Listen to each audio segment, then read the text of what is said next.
My name is Claire. I am 28 years old, and this Christmas my family finally discovered I am not the failure they like to whisper about. By the time my mom lifted her glass and announced to the whole table that my sister had just bought a beautiful house, I already knew this dinner was going to end badly. The turkey was still steaming when she leaned back in her chair, loud enough for everyone to hear, and said, "Your sister just bought a beautiful house. When will you finally settle down?" My sister did not even try to be subtle. She smirked over her wine and added, "Yeah, Claire. When are you going to grow up and get your life together?" The room went quiet, waiting for me to laugh it off like I always did. Instead, I smiled. Not the polite smile they were used to, but the kind of calm smile you give when you are holding a secret no one in that room deserves. I looked at my mom and said, "I already did. I just did not invite anyone who doubts me." Her face went red so fast it was almost funny, and every fork froze halfway to every mouth as they all stared at me like they were seeing me for the first time.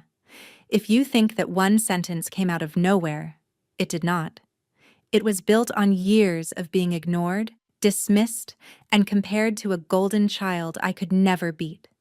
Stay with me until the end, and I will show you how the invisible daughter bought her own house in cash, turned Christmas dinner into a reckoning, and finally walked away from a family that never believed she was enough. That Christmas table was just the final act. The story really started years ago in a quiet suburb outside Chicago, in a house where my mom, Linda, decided early on who the star of the family was going to be, and it was never me. My older sister, Vanessa, is 4 years older than I am. She was the firstborn, the pretty one, the natural performer. If there was a room, Vanessa knew how to walk into it like it was a stage. My dad, Robert, worked long hours as a structural engineer, always stuck in some project, always on a deadline, so most of the day-to-day parenting fell on my mom. And my mom made it painfully clear that Vanessa was the main character and I was just the background. I still remember the year Vanessa won a local dance competition. My mom went all out. She threw a huge party in our living room with a giant cake shaped like a trophy, balloons everywhere, and relatives packed into every corner taking pictures of Vanessa like she had just won an Olympic medal. My Aunt Donna kept saying how proud she was. Our cousin Mia, her daughter, stood next to me and whispered, "This is a lot for a plastic trophy," but my mom was glowing. That same year, I won first place in a statewide writing contest. There was no party, no balloons, no cake. My mom glanced at the certificate while she was cooking and said, "That is nice, Claire, but look at what Vanessa is doing." She held up a photo of my sister in her sparkly costume, like that was the only achievement that mattered. Moments like that never stopped. When I was 10, we had planned a family picnic that I had been excited about for weeks. The morning of, my mom walked into my room and said, "We have to cancel. Vanessa needs a new dress for prom and the sale is today."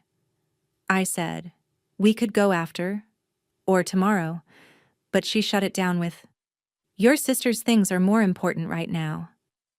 Another time, I had a piano recital I had practiced months for. I looked out into the audience, searching for my mom's face, but her seat was empty. Later, I found out she had skipped it because Vanessa had a volleyball game, and according to her, "Your sister needs me more. People are counting on her." It did not matter what I did. It always came second. I was the quiet kid who loved books and notebooks, the one who sat in the corner during family parties while everyone circled around Vanessa asking about her friends, her hobbies, her plans. After every gathering, when the noise finally died down, Mia would find me. She would sit on the edge of my bed or next to me on the back porch and say, "She has no idea what she is missing out on with you." It helped, but it did not change the fact that inside that house, I felt like a shadow. My mom was busy polishing Vanessa's spotlight while acting like I should be grateful just to stand nearby. Have you ever grown up realizing that in your own family, You are not the one they are rooting for. You are just the one they expect to stay quiet and clap for somebody else. By the time I hit my late teens, the favoritism was not just about trophies and attention anymore. It was about money and opportunity. When Vanessa finished high school, my mom, Linda, sat her down at the kitchen table with a stack of pamphlets from a nearby community college. She said, "We want you to stay close, sweetheart. Community college is perfect for you. It will keep you stable and surrounded by people you know." What she really meant was, "I want you close to me." Tuition, books, gas money, all of it was handled. Vanessa bounced between classes, parties, and whatever new friend group she latched onto that semester. My mom called it networking. When it was my turn, the tone completely changed.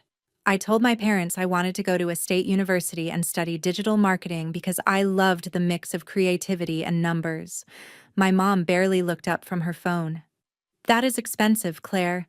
Maybe you should think smaller, something more practical." My dad, Robert, mumbled something about scholarships as he rushed out the door, already late for another site visit. And that was that. Nobody sat me down with pamphlets or promised to cover anything. So I went online, filled out scholarship forms until my eyes burned, and took a part-time job at a local coffee shop. I learned how to steam milk, smile at rude customers, and do homework during my 10-minute breaks. When my acceptance letter from the University of Illinois came with a financial aid package attached, my mom said, "Well, if they are paying, then I guess you can go." Vanessa stayed in town, enrolled at the community college, and, unsurprisingly, spent more time in bars and at parties than in classes. Still, every time she passed a class, my mom made it sound like a miracle.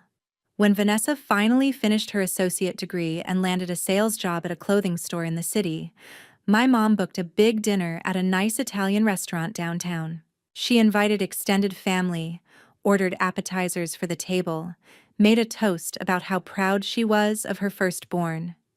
Mia and I clinked glasses of soda and shared a look. A few months later, I graduated from university with honors.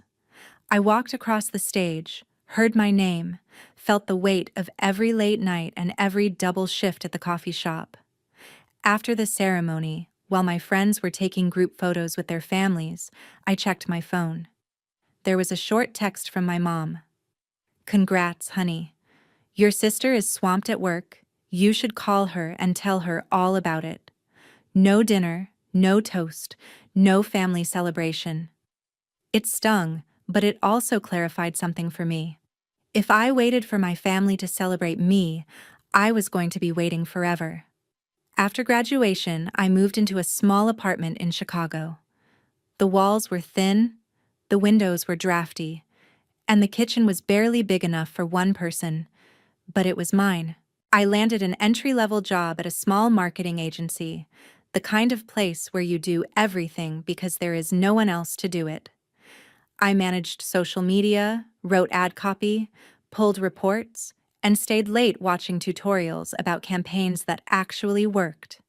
I lived on discounted groceries from big box stores, learned to cook basic meals from recipe apps, and tracked every dollar in a spreadsheet. My mom called often, but the conversations always circled back to Vanessa. "Your sister just got a new bonus. Your sister might get a promotion. Your sister is thinking about moving to a nicer neighborhood." The few times I tried to share something about my life, she would say, "That is good. But have you heard what Vanessa is doing?" After a while, I stopped offering details. I let her assume I was just getting by, just barely keeping up, the way she always imagined me. I poured my energy into work instead. Because when your own family treats you like the backup plan, sometimes the only choice you have left is to become so solid on your own that no one's opinion can touch you. I just did not know yet how far that determination would actually take me, or how much it would matter on a Christmas night a few years down the line. The turning point came on a cold holiday night 3 years before that Christmas dinner, back when I still cared about what my mom thought of me. I had just finished my first really big project at the agency, a campaign for a mid-sized local brand that wanted to reach younger customers online. I had poured everything into it. Late nights, weekends, learning new tools, testing ideas. When the numbers came in and we saw sales jump by almost 30%, my boss actually clapped in the middle of the office. He pulled me into a tiny conference room and said, "Claire, this is the kind of work that gets people promoted." I went home that week feeling like maybe, just maybe, I was finally building a life that mattered. So when my mom insisted I come home for the holiday dinner, I said yes. Part of me wanted to show her I was not just barely surviving in the city. Maybe I was still hoping she would finally be proud of me. The house looked the same as always. Warm lights, the smell of food, my mom moving around the kitchen like a general. Vanessa arrived late, of course, swirling in with a new hairstyle, new boots, and a new story about her coworkers. She hugged my mom first, then gave me a quick side hug like I was a distant acquaintance, not her sister. We all sat around the table, plates piled high, conversation bouncing around. My Aunt Donna asked how work was going for me, and for once, my mom did not cut in. I took a breath and started to share.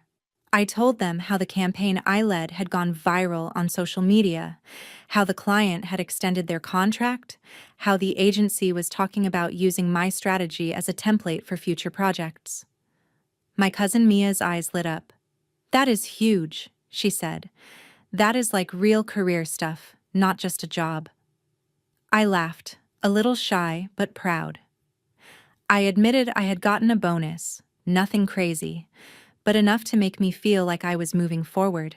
For a few seconds, the table was actually quiet, everyone listening. Then my mom tilted her head and smiled, but not at me. She turned to Vanessa and said, "Speaking of moving forward, did you all hear about Vanessa's new car? She just got an SUV, one of those nice ones, so she can drive to work more comfortably." The conversation snapped away from me like a rubber band. My uncle asked about the model. My aunt asked about the color. My mom bragged about the deal they had found. I watched the spotlight slide off me and land right back where it always did, on Vanessa. Mia shot me a look across the table, the kind that said, "I saw that. I am sorry." Later that night, while we were cleaning up, my Aunt Donna found me in the hallway. "Your mom just wants you to be happy," she said in that careful tone people use when they know they are about to say something you will not like. "Maybe do not focus so much on work. Men want someone who can balance career and family. Vanessa is good at that. She is not intimidating. You do not want to make it hard for yourself later." I stood there holding a stack of plates, listening to that old script all over again. Work too hard and you are doing it wrong. Do not work hard enough and you are a disappointment. Either way, I was always the one who needed to adjust. On the drive back to my apartment that night, my mom rode with me. The heater in my car made a faint rattling sound, and the city lights blurred past the windshield. She stared straight ahead and said, "You know, your sister is really getting her life together. New car, steady job, good man. You should think about settling down too, Claire. You are not getting any younger." Something in me clicked into place then, a quiet, solid feeling. I realized I could chase her approval for the next 10 years and still end up in this exact conversation, still being compared to Vanessa like we were in some twisted competition I never signed up for, so I stopped playing. I stopped giving her detailed updates about my life. At work, I doubled down. If no one at home was going to see me, I would make sure people out in the real world did. Over the next couple of years, I moved from junior roles into managing bigger accounts. I learned how to turn trends into strategy, how to pitch to clients, how to lead a team. Our agency landed a few national brands, and I found myself in meetings with people I used to only read about in trade articles. Eventually, my title changed to creative director on a few major campaigns, and my paycheck started reflecting the hours I had put in. I started investing too, slowly at first.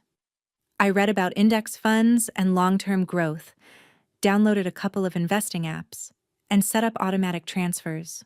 While other people my age were posting photos from expensive bars and weekend trips, I was putting money into accounts I did not touch and living like I was still broke.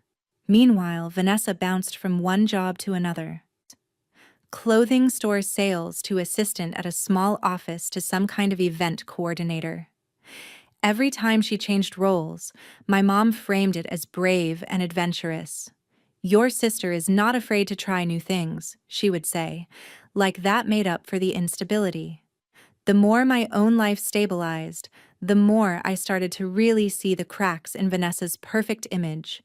She always had new shoes, new gadgets, new hair, new trips.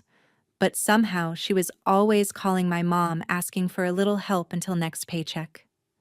My mom would sigh and complain about being tired, but the money always went out. I stayed quiet, watched, and did the math in my head. It did not add up. Still, I kept my distance. I built my career, my savings, my life.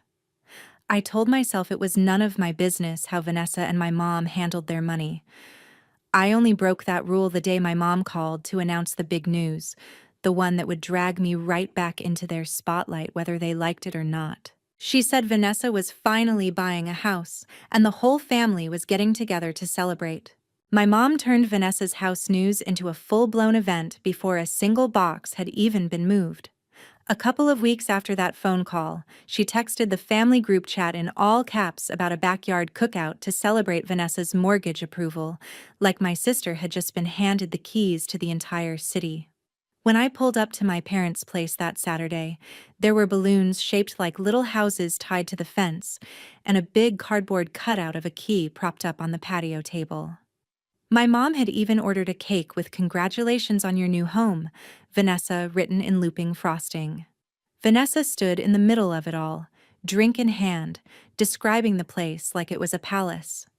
3 bedrooms, a finished basement, a cute little yard. Only 20 minutes from the lake. Perfect for future kids and hosting holidays. Every few minutes my mom would chime in with, "We are just so proud, she works so hard, she deserves this." I hovered near the grill with my dad, flipping burgers while he muttered about interest rates under his breath. People drifted in and out of conversations. An aunt asked me if I was still in that little apartment in the city, the way someone might ask if you were still driving the same old beater car from high school. I said yes, and she smiled in that pitying way and said, "Well, at least you do not have a mortgage yet. Must be nice not having any big responsibilities." I bit down on a reply and took a sip of my watered-down soda instead. Later, when most of the family was outside taking pictures with the cake, I went into the kitchen to refill the ice bucket. That is when I heard my mom's voice, low but urgent, coming from the dining room. I paused by the doorway and listened. Vanessa was sitting at the table with a thick envelope in front of her, papers spread out like a messy fan. My mom sat across from her, glasses on, brow furrowed. "I just do not know how you are going to keep up with all of this," my mom said. "You have 3 credit cards almost maxed, a car payment, and now this mortgage." Vanessa sighed dramatically. "I know, Mom. But if I do not buy now, I will never get in. Everyone my age is buying. I cannot be the only one still renting." "You know how that looks." My mom rubbed her temples. "How much are you short for the closing costs again?" Vanessa slid one of the papers across the table. "Around 10 grand, she said. "Maybe a little more if they do not waive the fees." I was thinking, maybe you could pull from your savings or the retirement account again. Just this once. Just until I get my promotion. Just this once. The same phrase I had heard her use about extensions on homework, rent, phone bills, parking tickets, always just this once. My mom hesitated, then said, "I will see what I can move around." Maybe I can put some of it on my card for now, just until you are settled." My stomach turned. I thought about the night I asked my mom for a few $100s to cover a security deposit on my first apartment, and she told me it was important I learn to stand on my own 2 feet. I thought about every extra shift I had taken, every weekend I had skipped going out so I could build the savings she was so casually rating for Vanessa. I stepped back before they saw me, heart pounding a little too fast. A few minutes later, I walked into the dining room like I had just arrived, and they both snapped on smiles like nothing had happened. My mom slipped the papers back into the envelope, Vanessa tucked it into her bag, and the performance moved back outside to the patio where the cake and cameras waited. That night, when I got back to my tiny apartment, I opened my laptop and really looked at my numbers. I pulled up my accounts, my investment apps, my savings. Years of working, saving, and quietly investing had added up to more than I had let myself acknowledge. While my mom had been pouring money into Vanessa's appearances, I had been pouring mine into my future. For the first time, the idea that I could actually buy a place did not feel like a fantasy. It felt like math. Within a few weeks, I was meeting with a realtor on the edge of a small lake community outside the city, walking through a bungalow with big windows, a wide porch, and a view of the water that made my chest ache in the best way. 3 bedrooms, an open kitchen, a small office at the back that looked straight out onto the lake. No shared walls, no upstairs neighbors stomping around at midnight. The price made my palms sweat. But when I sat down with a financial advisor and we went through everything line by line, he said something that stuck with me. "You have done the work. You can afford this. You could even pay cash if you want to avoid the mortgage headache." So I did. I emptied accounts I had been growing for years, moved things around, and wired the money. No loans, no cosigners, no desperate phone calls to my mom. On the day I got the keys, I stood alone in the empty living room and listened to the silence. No traffic, no neighbors, just the faint sound of water against the shore and my own breath in my ears. It felt like stepping into a life nobody had seen coming, least of all my family. Mia was the only one I told at first. She drove out one weekend with a trunk full of plants and a toolbox, walked through the front door, and immediately started grinning. "Claire," she said, "this is insane. This is like proof you were never the loser in this story." We spent the weekend building furniture, unboxing dishes, and arguing over where to put the couch. We made runs to big box stores, loaded up carts with towels and lamps, and by Sunday afternoon, the house looked less like a listing and more like a home. At one point, Mia stood in the doorway of my new office and said, "Do they have any idea?" I shook my head. No, and for now, I like it that way. I did not want my house turned into another stage for Vanessa or another talking point for my mom. I wanted one part of my life to be fully mine, untouched by their expectations. I honestly believed I could keep it that way. I thought I could let them keep their fantasy about who was winning and who was losing, and I could just exist quietly by the water. I did not know yet that one Christmas dinner would drag everything out into the open, whether they were ready for it or not. Christmas at Vanessa's new house looked like a holiday commercial. The living room was draped in white lights, a huge tree glittered in the corner with matching ornaments, and there was a faint smell of cinnamon and sugar hanging in the air. She had Christmas music playing just loud enough to make everything feel festive, and my mom, Linda, moved around the kitchen like she owned the place, telling everyone how proud she was. I pulled up in my old hybrid, parked a few houses down, and sat there for a second staring at the front door. Part of me wanted to turn around, drive back to my quiet house by the lake, and spend the night with a frozen pizza and my cat. Instead, I took a breath, grabbed the bottle of wine I brought out of pure habit, and walked up the driveway. Vanessa opened the door in a red sweater dress and perfect makeup, the kind of polished look that photographs well. She hugged me lightly, glanced at my outfit, and said, "You look nice. Kind of simple, but nice." Classic Vanessa. Inside, relatives were already settled in. My Aunt Donna and my uncle were on the couch. Mia leaned in a corner, scrolling on her phone, shooting me a quick smile when she saw me. My mom emerged from the kitchen, wiping her hands on a towel, and kissed my cheek. "I am so glad you could make it," she said, like I had been the one who begged for an invitation. Dinner was loud in the way big family dinners always are. The table was covered in food, turkey and mashed potatoes, green beans, stuffing, baskets of rolls, and a pumpkin pie cooling on the counter behind us. People passed plates, clinked glasses, and swapped stories. For a while, I let myself fade into the background, listening more than I talked, answering polite questions about work and the city with vague, non-committal answers. I was halfway through my second bite of turkey when it happened. My mom lifted her glass, tapped it gently with her fork, and the room quieted. "I just want to say how proud I am of my daughter," she said, smiling at Vanessa. "Buying this beautiful house, building a real future, being truly settled. This is what stability looks like." Then she turned her eyes to me, and I felt the shift before she opened her mouth. "Your sister bought a beautiful house, Claire," she said, voice just a little too loud.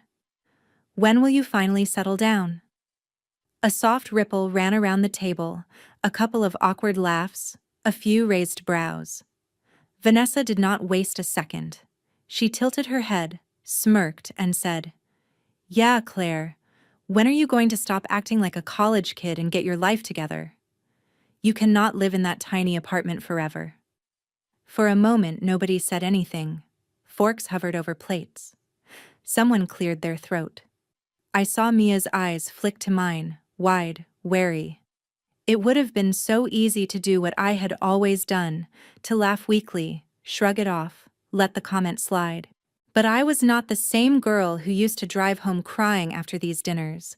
I had a house key in my purse that said otherwise. So I swallowed my bite, set my fork down, and looked straight at my mom. "I am actually already settled," I said, my voice even.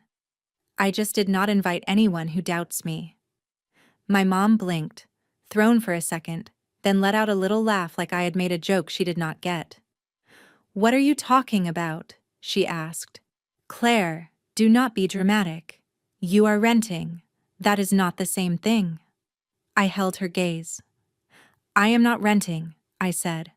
"I bought a house 9 months ago, 3 bedrooms, an office, yard, right on the lake. Paid for it in cash." The silence that dropped over that table was almost physical. Someone's fork actually clinked against their plate. My aunt's eyes got big. My uncle stopped mid-sip. My mom's smile froze on her face, then slid off completely. Vanessa let out a short, disbelieving laugh. "Okay, sure," she said. "You bought a whole house? In cash? Come on, Claire, no one likes a liar." Mia spoke up softly but firmly. "She is not lying," she said. "I have been there. It is real. It is beautiful." Everyone's head swiveled toward her, then back to me. My mom shook her head slowly. "Why would you buy a house and not tell your family?" "Because every time I tried to show you my life, you changed the subject to hers," I said. "You did not want to hear about my degree, my job, my promotions. Why would you care about my house?" "This is ridiculous," my mom snapped. "Your sister worked so hard for this place. You could at least be happy for her instead of trying to one-up her at her own dinner." I felt the anger rise, not the wild kind that makes you yell, but the cold, steady kind that makes everything crystal clear. I looked at Vanessa. "I am happy anyone can get a home," I said. "What I am not happy about is you pretending you did it all on your own while you drain mom's savings and load up credit cards like it is free money." Vanessa's face went sharp. "Excuse me?" she said. "You do not know anything about my finances." "Actually, I know a little," I replied. "I heard you two at the last cookout.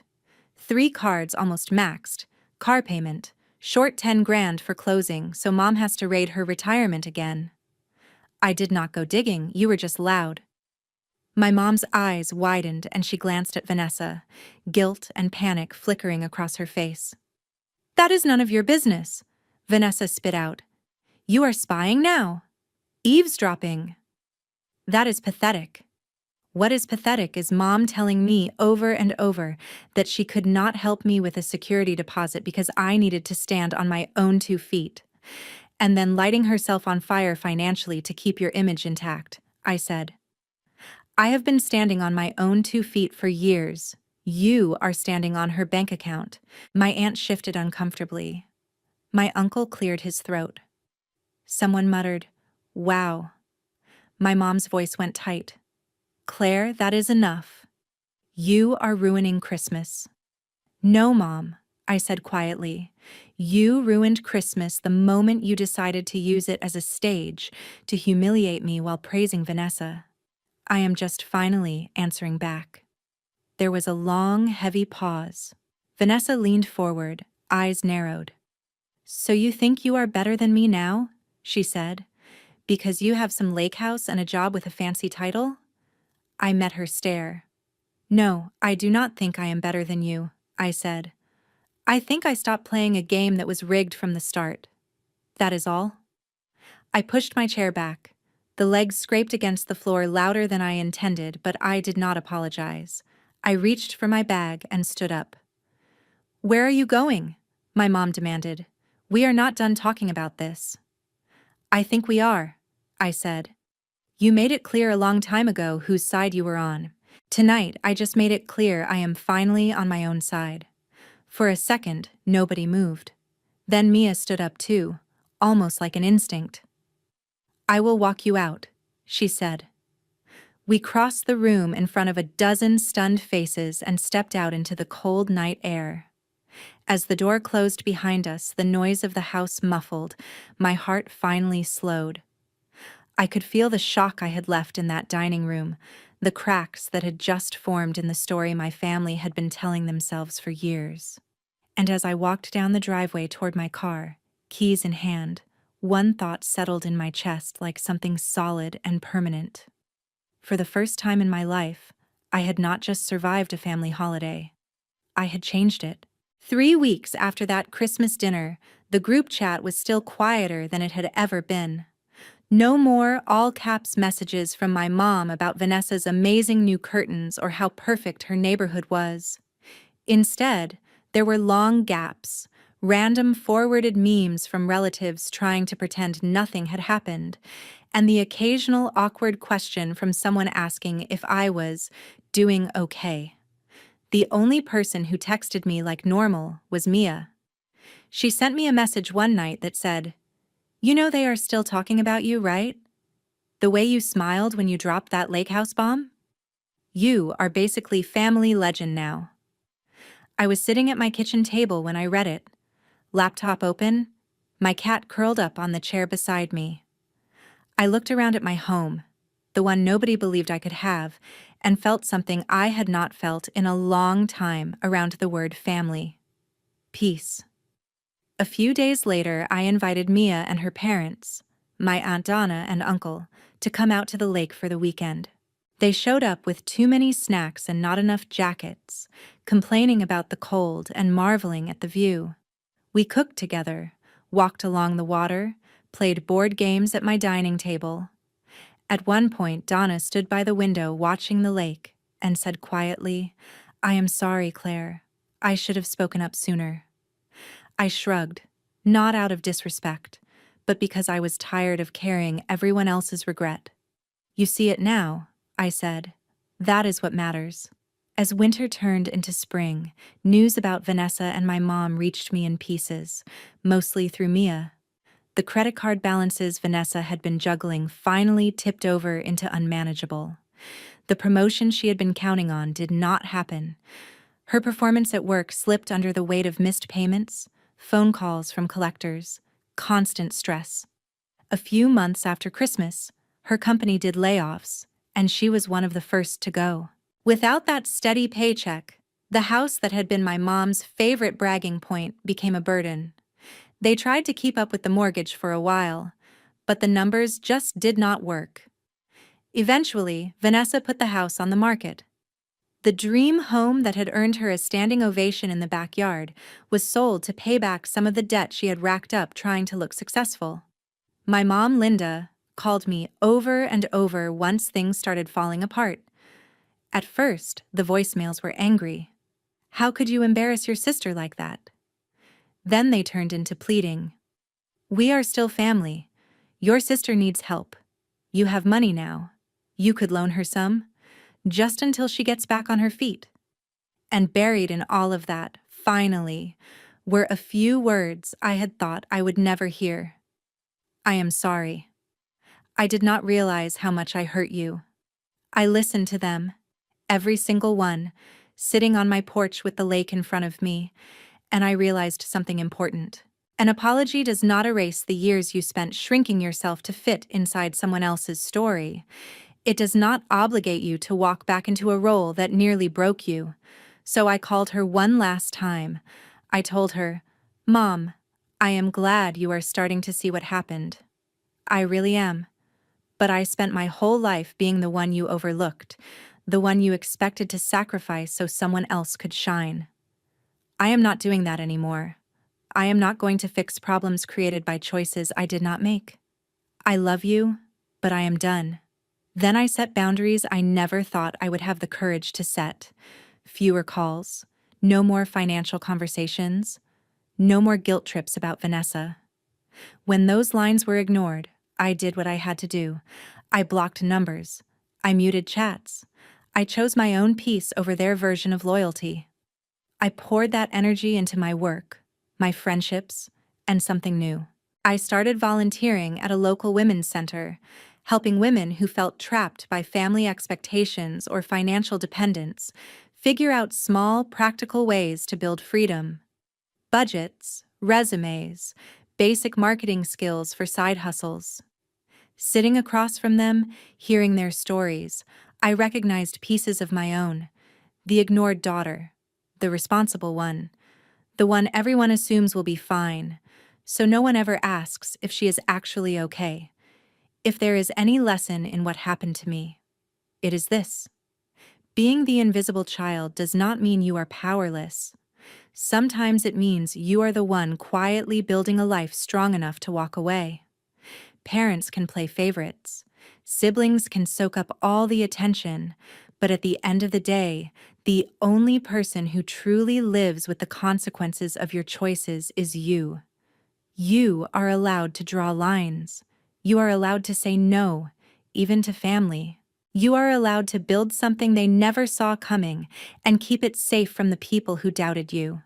If you grew up feeling like the background character in your own home, I hope my story reminds you that you do not have to stay there.